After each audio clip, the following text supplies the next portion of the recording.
They called it the seat of the soul. René Descartes believed it was the bridge between the body and the spirit. Ancient mystics believed it was the antenna to the divine. The pineal gland, a tiny pine cone-shaped organ hidden deep in the center of your brain, has been worshipped, feared, and studied for thousands of years. Yet today, most people live their entire lives without ever unlocking its true purpose. Science sees a gland. Mystics see a gateway. And for the first time in centuries, both are beginning to agree. For centuries, the pineal gland was hidden in plain sight, etched into sacred architecture, carved into ancient temples, and encoded in the symbols of secret societies. The Egyptians sculpted it into the eye of Horus, its proportions a perfect anatomical match to the gland's structure. The Hindus placed it at the Ajna chakra, the third eye, the center of perception beyond the five senses. The Catholics crowned their Vatican with pine cone statues, symbols of spiritual illumination. And yet, in the modern world, it's dismissed as a relic of poetic imagination, nothing more than a gland that helps regulate our sleep. But what if sleep was never its main function? What if dreaming was simply the doorway, and the pineal was the traveler? Science now whispers what mystics shouted. The pineal gland is photoreceptive. It senses light, even in complete darkness. It produces melatonin to guide your circadian rhythm, and possibly something far more mysterious. This is where the two worlds, the lab and the temple, begin to overlap. In the shadows of scientific journals and ancient scrolls lies a chemical name that sparks controversy: DMT, dimethyltryptamine. Researchers have found traces of it within the pineal gland. Some call it the spirit molecule because of its profound effects on perception and consciousness. In small doses, it may appear in your dreams, your moments of deep meditation, and at the threshold between life and death. Mystics didn't need microscopes to know this. They experienced it. The shamans of the Amazon drank ayahuasca to open the inner eye. Yogis practiced breathwork to still the mind until visions emerged. Sufi mystics whirled in prayer until they touched realms beyond form. The pineal gland, it seems, is not a passive organ. It's an active receiver, like an ancient radio tuned to frequencies most of us have forgotten how to hear. But here's the truth. This receiver can be dulled, blocked, even calcified. And in the modern world, it is. From the water we drink, to the light we bathe in, to the constant flood of noise that distracts our attention, all of it keeps the signal weak. Yet, just like any instrument, it can be restored. And once it is, the transmission begins. Activation doesn't happen by accident. It happens by design. The ancients knew the pineal gland could be awakened through a precise blend of rhythm, breath, and light. They built temples aligned to the solstices so that sunlight would strike a single point, not for decoration, but for initiation. They chanted in tones that vibrated the skull, sending resonance deep into the brain's hidden chamber. They fasted, not to suffer, but to clear the body of toxins that cloud the signal. They gazed into darkness for days, allowing the inner light to grow brighter the outer world. Modern science can now explain what mystics once practiced in faith. Breath alters blood chemistry, changing the balance of oxygen and carbon dioxide. This shift affects cerebrospinal fluid, subtly increasing pressure in the brain. That pressure stimulates the pineal gland, releasing biochemical cascades that expand awareness. It's not magic, it's not myth, it's sacred biology. And when the pineal awakens, something extraordinary happens.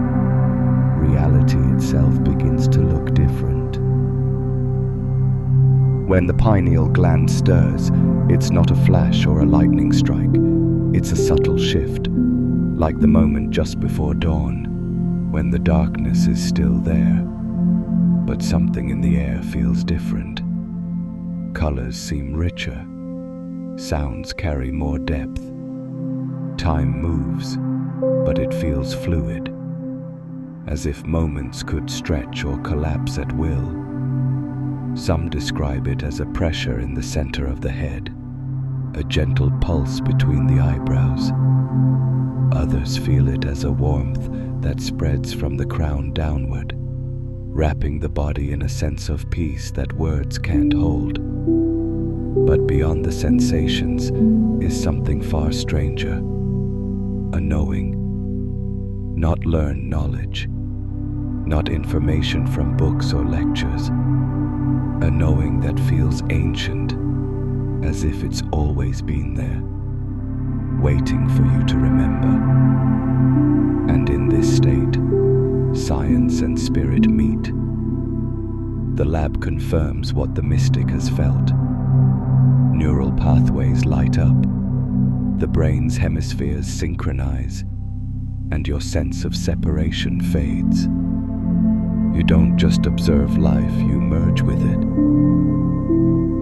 Once the pineal gland begins to operate at its fullest potential, the boundaries you thought were fixed start to dissolve.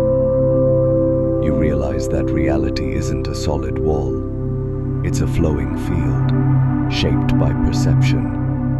And when perception changes, the field responds. The mystics called this vision.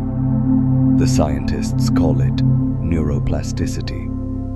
But both agree, when the brain changes, so does the world you experience. Memories no longer feel trapped in the past. They become living threads you can touch and reshape. Fears lose their grip because you see them for what they are, passing clouds over an infinite sky. Even the concept of self begins to expand, no longer confined to the body, but stretching outward, merging with something vast and indescribable. This isn't hallucination, it's clarity. A clarity so deep, it feels like waking from a lifelong dream. And it all begins with a tiny pine cone-shaped receiver hidden in the dark center of your mind. When the pineal gland awakens, the spiritual journey stops being a belief system. It becomes direct experience. You no longer rely solely on the words of prophets, saints, or teachers. You begin to see what they saw. The kingdom within that Jesus spoke of, the third eye of the yogis, the eye of Horus of the Egyptians. They are no longer metaphors. They are living realities. This awakening also brings responsibility, because when you perceive more, you feel more. The joy, the beauty, but also the pain and imbalance of the world. Some choose to turn away, closing the inner eye again. Others step forward, using this clarity to create, to heal, to guide. And perhaps this is why, For centuries, the pineal gland's true purpose was guarded, not because it was dangerous in itself, but because we are dangerous without the wisdom to wield it. Awakening the receiver is not the end. It's the beginning of a new dialogue between you and the infinite. If you want to keep the pineal awake, to keep the signal strong, you must learn its language. It speaks in rhythm. It listens in stillness. It feeds on purity of body, mind, and intention. Start with light. The pineal responds not just to the light outside, but to the cycles of darkness. Let yourself witness the sunrise. Let yourself sit under the stars. Avoid the artificial glow that drowns the ancient dialogue between light and your inner eye. Breathe with awareness. Deep, slow breaths, holding gently between inhale and exhale. This creates waves in the cerebrospinal fluid, massaging the pineal with every cycle. Honor silence. Set aside moments without noise, without input, without distraction. In that space, the pineal listens, and sometimes it answers. Feed it through intention. Before sleep, ask a question, not to your conscious mind, but to the space within. Dreams will often carry the reply, dressed in symbols only you will understand. The pineal is not just a gland, it's a relationship, and relationships thrive when nurtured. The more you honor this connection, the more life begins to respond in ways that defy coincidence. You think of a friend you haven't seen in years, and the next day, they call. You dream of a place you've never been, and months later, you find yourself standing there. You sense the mood of a room before anyone speaks. This is not magic in the way stories have told it. It's resonance. Your pineal is tuned to the frequency of the field, and the field is always speaking. But here's the truth that changes everything. The field doesn't just respond to you, it reflects you. When your inner world shifts, your outer world rearranges itself to match. Science calls it the observer effect. Mystics call it creation. And once you've experienced it, you can never truly return to the way you saw life before. So now you know, the pineal gland isn't just a gland. It's a bridge, a key, a compass pointing to the infinite. You can ignore it, let it calcify, let the signal fade back into static. Or you can choose to tune in, to wake up, to listen. Because the truth is, this divine receiver has been whispering to you your entire life. In moments of déjà vu, in flashes of inspiration, in dreams that felt more real than waking. If you're here, it's not by accident. You're already receiving the signal. The only question now is, what will you do with it?